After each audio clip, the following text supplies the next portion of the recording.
नमस्ते। मैं हूं विलास भोंडे।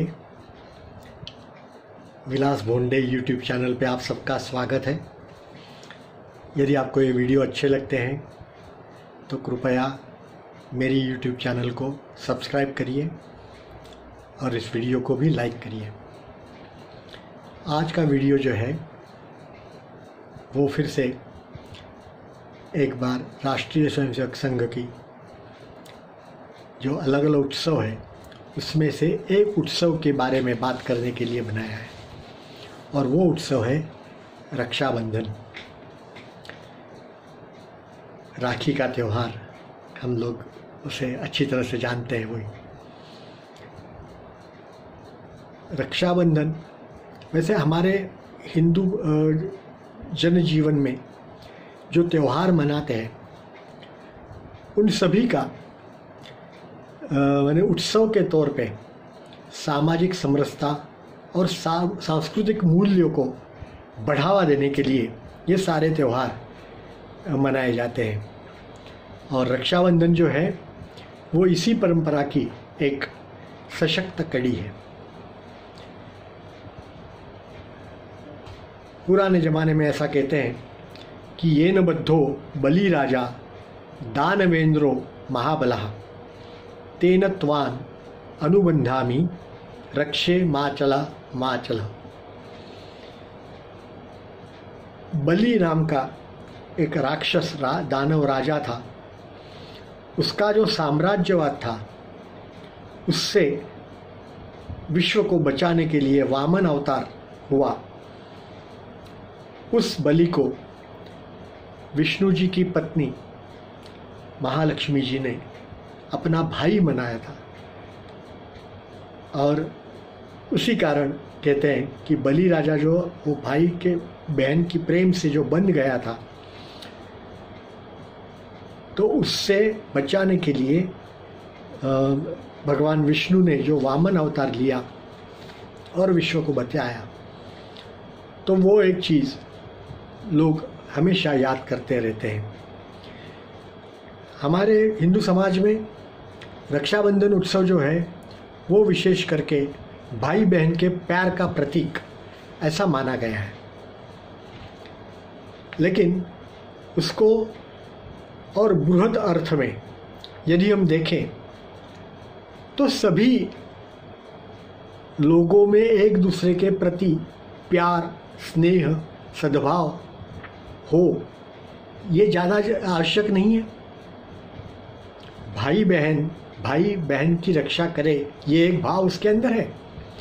लेकिन मुझे याद है कि बचपन में हम रक्षाबंधन के दिन भगवान को भी राखी बांधते थे, रक्षा बांधते थे। मैंने इसका मतलब भगवान हमारी रक्षा करे और हम भगवान की रक्षा करें। उसी प्रकार से जहाँ धन रखा जाता है, वो जो बॉक्स या तो पेटी होती है, तिजोरी होती है, उसको भी रक्षा बांधने की एक परंपरा पहले से चली आई है। इसका मतलब कि धन संपत्ति जो है वो भी हमारी रक्षा करे और हम उसकी रक्षा करें। ये परस्पर रक्षा भाव जो है, यही उस उत्सव का हार्द है। तो ये श्रावण महीने की पूर्णिमा के दिन हम रक्षाबंधन मनाते हैं। इसके पीछे बहुत बड़ा गहरा अर्थ राष्ट्रीय स्वयंसेवक संघ ने दिया है। और वो क्या है? तो जो मुख्य काम करने के लिए संघ का जन्म हुआ, संगठन, हिंदू संगठन, बस रक्षाबंधन जो है वो उसकी प्रेरणादाता है। हमारे समाज के अंदर कितने प्रकार के भेदभाव हैं। जाति भेद है, भाषा भेद है, प्रांत भेद है, ऊंच नीच जाति हम मानते हैं। सचमुच में तो देखा जाए तो एक ही भगवान के सभी पुत्र हैं। उसी परमात्मा ने सभी आत्माओं को जन्म दिया है। तो सभी भाई बहन हुए ना, उसमें ऊंच नीच भाव कहां से आया? परंतु पिछले कालों में तो ये नहीं था। कहते हैं कि वेदों में कहीं भी ऊंच नीच भाव का ये नहीं है। वर्णाश्रम अलग वस्तु है, लेकिन उसमें ऊंच नीच भाव नहीं है। जो अपने काम करते थे उस हिसाब से उसको उसका वर्ण मिलता था। जो पढ़ाई का काम करते थे, जो बुद्धिमत्ता का काम करते थे, ज्ञान सिंचन का काम करते थे, उनको उस समय ब्राह्मण कहा गया। जो समाज और देश की सुरक्षा का काम करते थे, उनको क्षत्रिय कहा गया। जो समाज में धंधा व्यवहार, एक दूसरे की जो चीज़ें हैं उसका विनिमय करने का काम करते थे, उनको वैश्य कहा गया। और सबकी सेवा करने का काम जो करते थे, उनको शूद्र कहा गया। लेकिन इसका मतलब जो सेवा करने वाले शूद्र हैं वो कहीं कम नहीं है। एक बार भी आप सोचो कि मानो ये शूद्र, जिसको हम कम जाति, निचली जाति के लोग कहते हैं, वो यदि स्ट्राइक कर दे, क्या हमारी परिस्थिति होगी? हाहाकार मच जाएगा। हमारा गांव, हमारा शहर जो है, सभी पूरी अव्यवस्था हो जाएगी। सभी जगह पे कूड़ा कचरा हो जाएगा। और किसी के लिए भी, मेरे लिए भी, जैसे आज मैं 70 साल की उम्र में बैठा हूँ, तो मुझे कितने लोगों की सेवा की आवश्यकता होती है। तो यदि उन्होंने मेरी सेवा करने से मना कर दिया तो मेरा क्या हाल हो जाएगा? मैंने किसी की भी, ये आदमी जो है वो कहीं पर भी कम नहीं है। और ये जो चीज़ बनी है ना, वो ऐसा कहा जाता है कि मुगलों के आक्रमण के बाद ये चीज़ बनी है। जाति भेद बने और अस्पृश्यता बढ़ी। जो अंग्रेजों के ज़माने में उन्होंने डिवाइड एंड रूल ये चलाने के लिए उन्होंने वो कायम रखी, और आज तक हम उसका जो ये है परिणाम है वो भुगत रहे हैं। और उसी की वजह से हम हिंदू संगठित, एकत्रित नहीं हो रहे हैं। और जब तक हम संगठित नहीं होंगे तब तक हमारी प्रगति होने वाली नहीं है। ये बिल्कुल सही बात है। हमें सभी को साथ लेकर के चलना है, सभी का साथ उत्थान करवाना है। किसी ने कहीं कहा था कि एक आदमी श्रीमंत हो गया, धनवान हो गया, लेकिन उसके साथ वाले सभी लोग यदि गरीब रहते हैं तो उस धनवान आदमी के ऊपर सबसे ज़्यादा खतरा होता है। उसको चाहिए कि वो कोशिश करे कि बाकी सारे जो लोग हैं उनकी भी प्रगति हो, उनका भी उत्थान हो, नहीं तो उसको तकलीफ है। बराबर है ना? तो इसीलिए राष्ट्रीय स्वयंसेवक संघ में हम ये मानते हैं कि पूरे समाज का उत्थान होना चाहिए, पूरे समाज की प्रगति होनी चाहिए। और यही प्रयास पिछले 90 साल से ज़्यादा संघ कर रहा है। प्रत्येक हिंदू, हम कहते हैं ना, सभी हिंदू जो है वो सहोदरा, एक ही भारत माता के पुत्र है, एक ही भारत माता के जन्मे हुए पुत्र है। तो हमारा ये मानना है कि इस एकात्मता को मानने के लिए, तैयार करने के लिए ये पर्व हम आज तक मना रहे हैं। वर्तमान परिस्थिति की बात करें तो बहुत दुख होता है। हम सब लोग जानते हैं पाकिस्तान कैसे बना, अफगानिस्तान क्यों हमसे अलग हुआ, म्यांमार क्यों अलग हुआ, बांग्लादेश बना, श्रीलंका अलग हुआ। और ये सारी चीज़ें अलग होकर के तकलीफ हमें दे रहे हैं। क्यों?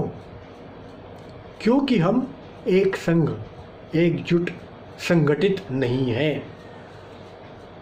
हम सारे हिंदू के तौर पे एकत्रित नहीं हो रहे। हम अलग अलग पंथ, अलग अलग भाषा, अलग अलग जाति इसमें बटे हुए हैं, अभी तक बटे हुए हैं। बहुत सारे शहरों में तो अब ये अस्पृश्यता का जो कलंक है वो कम हो रहा है, लेकिन अभी भी काफ़ी जगह पे ये कलंक अभी भी चल रहा है। न्यूज़पेपर में हम बार बार ये पढ़ते हैं, जो नहीं होना चाहिए। और जब तक हम एकत्रित नहीं होंगे, मुट्ठी है ये, 5 उंगलियां जो है वो हर एक उंगली तो कभी भी टूट सकती है, लेकिन जब मुट्ठी बन जाती है तब उसको कोई तोड़ नहीं सकता। हमें मुट्ठी बनना है। रक्षाबंधन उत्सव मनाने का जो विचार है ये इसी में से जन्मा हुआ विचार है। सिर्फ भाई बहन की नहीं, तो हर एक हिंदू की हम रक्षा करेंगे, एक दूसरे की रक्षा करेंगे। हमारे जन जन के आराध्य भगवान श्री राम जो है, उनका जीवन चरित्र देखो। उनको हम राष्ट्र पुरुष कहते हैं, पुरुषोत्तम कहते हैं। उनके जीवन के दरमियान उन्होंने किसी को निचली जाति का तो नहीं माना। निषाद राजा जो था उसका आतिथ्य भी स्वीकार किया। केवट था, उसको भी अनुग्रहित किया। भिल्ल जाति की शबरी, उसके भक्तिभाव के सामने नतमस्तक हुए। और सभी वनवासी वानर और भालू की सेना बना करके और रावण के ऊपर आक्रमण करके विजय प्राप्त किया।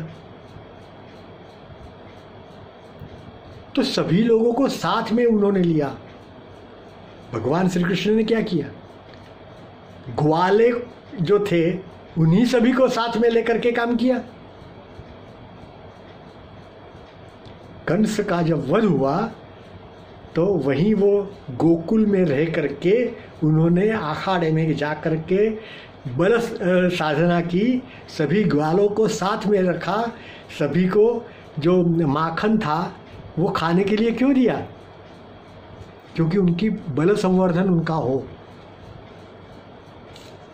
तो हमारे भगवान ऐसे हैं सब। जो सम्राट चंद्रगुप्त हुए, चाणक्य ने उनको कैसे तैयार किया आप सब लोगों को मालूम है। शिवाजी महाराज 18 पगड़ जाति, महाराष्ट्र में ऐसा कहा जाता है कि 18 प्रकार के व्यवसाय करने वाले जो लोग होते हैं ना, वो सारे अलग अलग जाति वाले होते हैं। उन सबको इकट्ठा किया और स्वराज्य की स्थापना की। महाराणा प्रताप भीलों को लेकर के तैयार किया उनका सैन्य और अकबर का मुकाबला किया। तो ये तो हमारे सामने इतने सारे उदाहरण हैं, उनमें से हम कुछ तो सीखें। और यदि कुछ नहीं सीखेंगे तो हमारा कुछ नहीं हो सकता।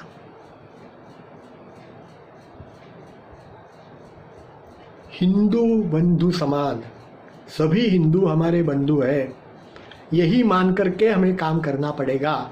और रक्षाबंधन का यही संदेश है। सभी को साथ में रखना है, हमें एकत्रित होना है। समाज में जो ऊंच नीच भाव है, छुआछूत है, उसमें से बाहर निकलना है। भगवान श्री राम का जो आदर्श है उसे हमें अपने व्यवहार में लाना है। राष्ट्रीय स्वयंसेवक संघ जो है वो आ सेतु हिमाचल विशाल और मजबूत संगठन निर्माण करने के कार्य में संलग्न है। वर्ण, जाति, पंथ, प्रांत, भाषा सभी प्रकार के भेदों से उत्पन्न कटुता को मिटा करके एक रस और स्नेहपूर्ण जीवन की अनुभूति नगरवासियों से लेकर के ग्रामवासियों तक या तो वनवासियों तक प्रत्येक को करा देने के लिए ये काम हम कर रहे हैं। तो इसी के लिए हमें हमारी पूरी शक्ति लगानी है। और यही हमारे रक्षाबंधन का आह्वान है। आज के दिन हम रक्षा करने का बंधन स्वीकार करते हैं। किसकी रक्षा करने की? तो नारी अर्थात मातृशक्ति, वो तो है ही, साथ में ब्राह्मण माने ज्ञान। ब्राह्मण माने चोटी लगा करके जो पूजा पाठ करवाता है, सिर्फ वो नहीं, तो ब्राह्मण का मतलब ही है ज्ञान, ब्रह्म ज्ञान। तो उस ज्ञान की ये करनी है। तो ये सारी रक्षा करने के लिए आज का पर्व हम मनाते हैं। तो यदि भारत को हमें परम वैभव तक लेना है, ले जाना है, तो सभी को इकट्ठा करना, संगठित करना बहुत आवश्यक है। और यही ध्येय लेकर के राष्ट्रीय स्वयंसेवक संघ इतने सालों से कार्यरत है। आओ हम सब इस कार्य में जुड़ जाए और एक दूसरे की रक्षा करने का संकल्प करें। आज के रक्षाबंधन के दिन यही आवश्यक है। बहुत बहुत धन्यवाद।